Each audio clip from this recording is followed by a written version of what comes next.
Good afternoon, ladies and gentlemen. Shalom, I'm David Mencer, Israeli government spokesman. A quick update from me and then to your questions, which you should put in the chat, all of which we'll answer on this Wednesday, the 7th of August, day 306 of the October 7th war.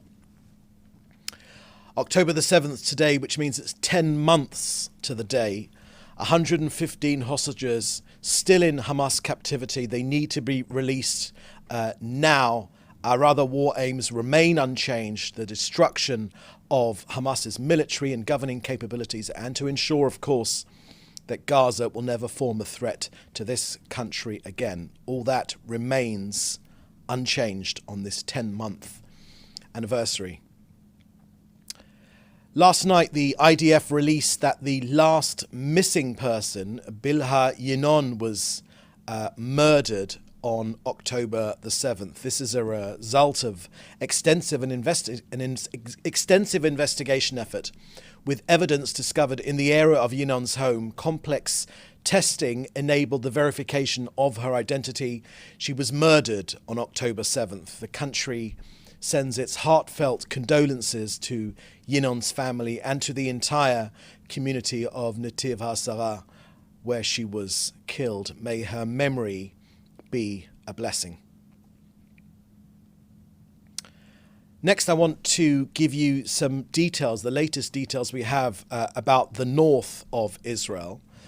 So here is the latest information, facts and figures we have for the situation in the north of Israel. Some of you have been reaching out to me personally, which you're always free to do together with members of our team, hear about the latest details. So I wanted to share with you some of them here today.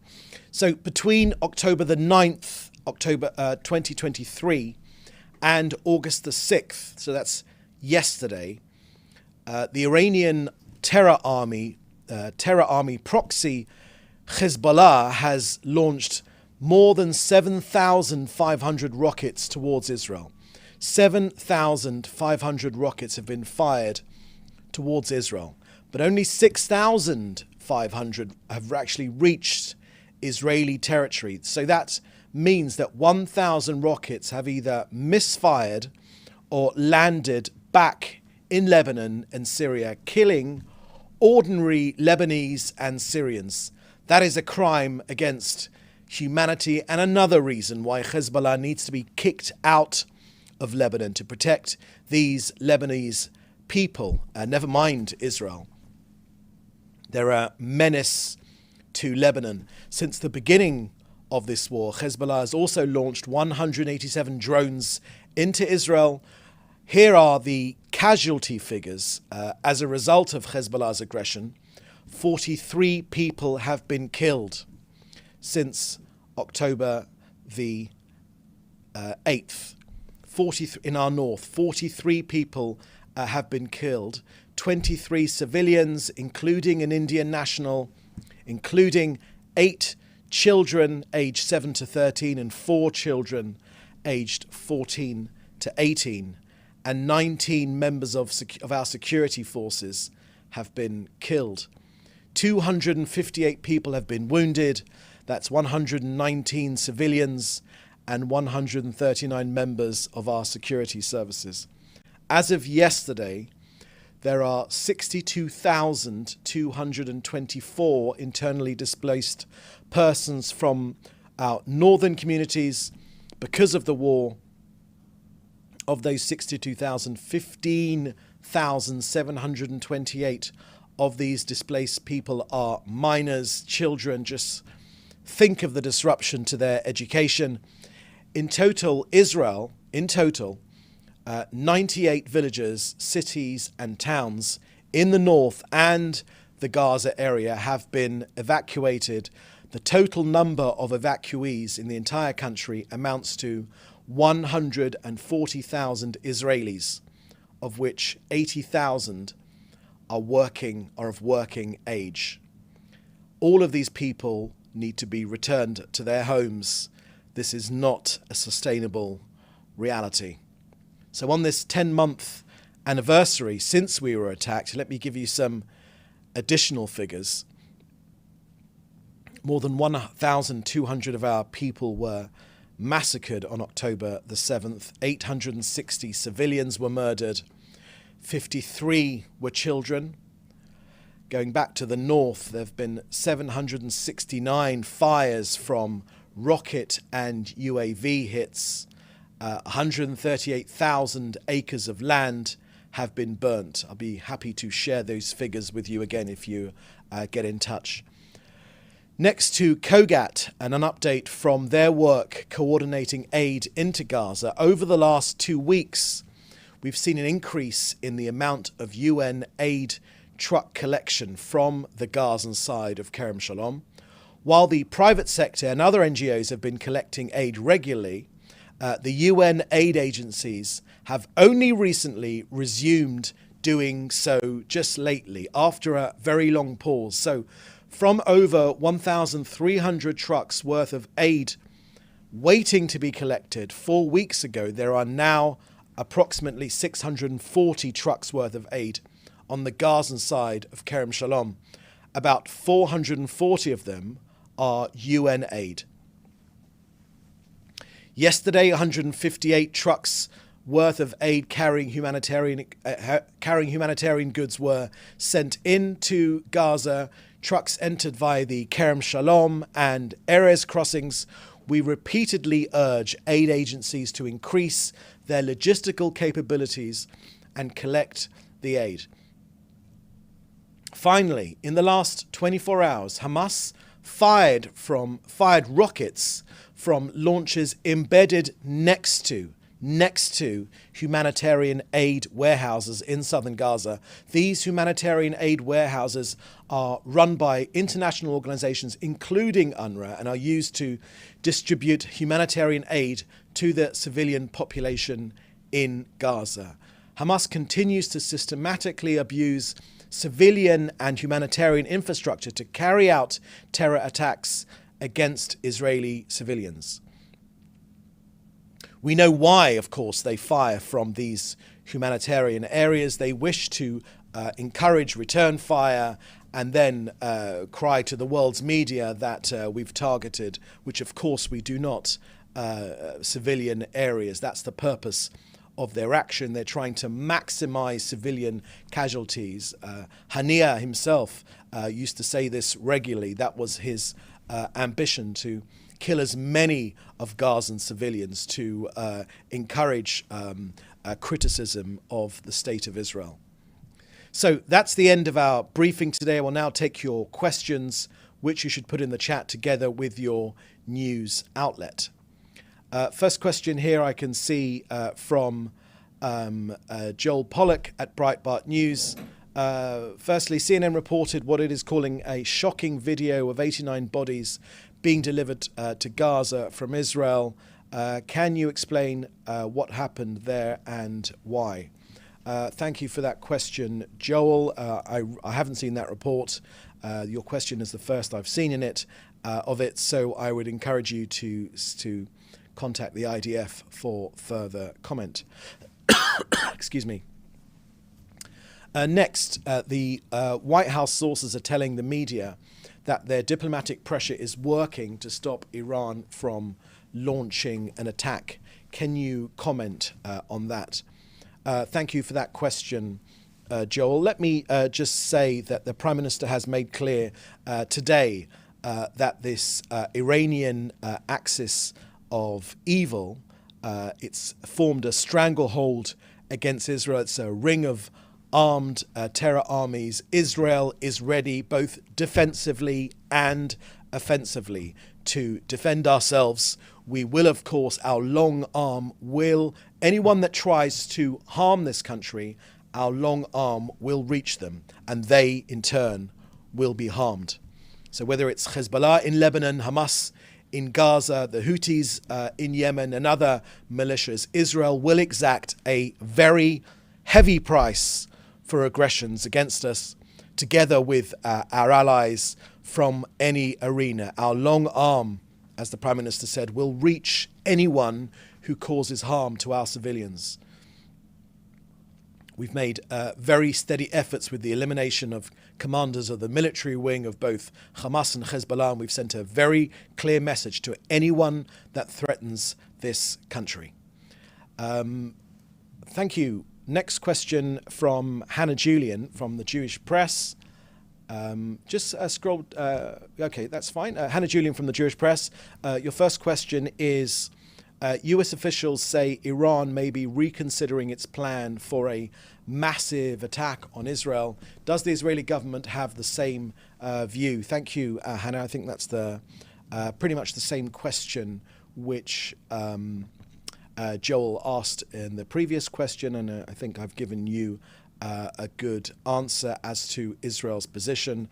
The Prime Minister visiting the Tel HaShomer induction for new IDF recruits said this morning that Israel will reach anyone, both in a defensive capacity and an offensive capacity, anyone that seeks to harm this nation. We are ready and we are strong. We are aware of the dangers, but we are strong and we are ready. Next question from Hannah Julian. If your hypothetical question, which I'll read out, is if Iran does attack Israel as it's vowed to do, will Israel directly attack Iran? And if so, will the targets include nuclear facilities? Thank you for that question, Hannah. You won't be surprised if I don't share our military strategy here from this podium, but needless to say, this country is able to defend itself, and of course, both in ways which our enemies have seen, but also in ways they have not seen. And we are well aware of all Iranian capabilities. We've shown that many times before. We know how to deal with this Iranian menace. They seek to stranglehold this country, but together with our allies, and this is very, very important, together with our allies, we are able to stand up to them. The United States is standing with us, which we are extremely grateful, but also others in the international community, some of whom will be happy to talk about it publicly and some of whom are not. But either way, they understand that this Iranian menace must be curbed, and the dangerous ambitions of Iran, and they state their ambitions very, very clearly, to destroy this country. They threaten both regional stability and the free world, and we will stand up to them. If you could just scroll down. Okay, if you could just, right. Next question from Jim Williams at Zenga International News. Good afternoon, David. Yesterday you stated that United Nations dismissed 9 UNRWA workers following an investigation that confirmed Israel's allegation of their involvement in assisting Hamas, not only during the October 7th attack, but also continuing to the present day. But if these 9 individuals were terminated for aiding a terrorist organization, it raises the question of why they were not surrendered to the International Court to face possible charges of war crimes. Do you know if Israel is seeking the names of these aid workers to bring them to justice? Thank you for that question, Jim. Yes, indeed. Yesterday I shared with you that information buried in an anonymous-looking press release about the finally confirming what we have been saying from the very start of this war and even before it, that UNRWA is a front for Hamas. There are these 9 individuals. We know their names, Jim. We know who they are. We've provided this information to UNRWA, to the Secretary General of the United Nations. Also, we've gleaned a lot of evidence from millions of documents we've taken from enemy hands in Gaza. We're going through all of those millions of documents as we speak. We know that UNRWA is a front for Hamas. We know the level of cooperation between the two organizations. And we have made very, very clear our opinions. Yes, of course, there needs to be an efficient mechanism to support ordinary Gazans, to give them a better life But UNRWA is not the answer. UNRWA is the problem. It perpetuates this issue. It works. It is completely infiltrated by Hamas. Sinwar knows that, uses it regularly. Hamas fighters know that. They hide in UNRWA schools amongst civilians. We know that their the UNRWA schools network has been, there are many tunnel entrances. The actual UNRWA headquarters sat right above a Hamas server farm. So the areas of cooperation between these two organizations are extremely well known.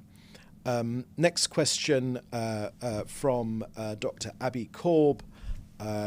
David, could you please send those stats to us in the group? Yes, I will do that. The latest stats I have from the war and how it has affected our northern communities. I'll do that after this briefing. But also we'll send you the tape so you can pull them off from there, but I will send you the figures as well.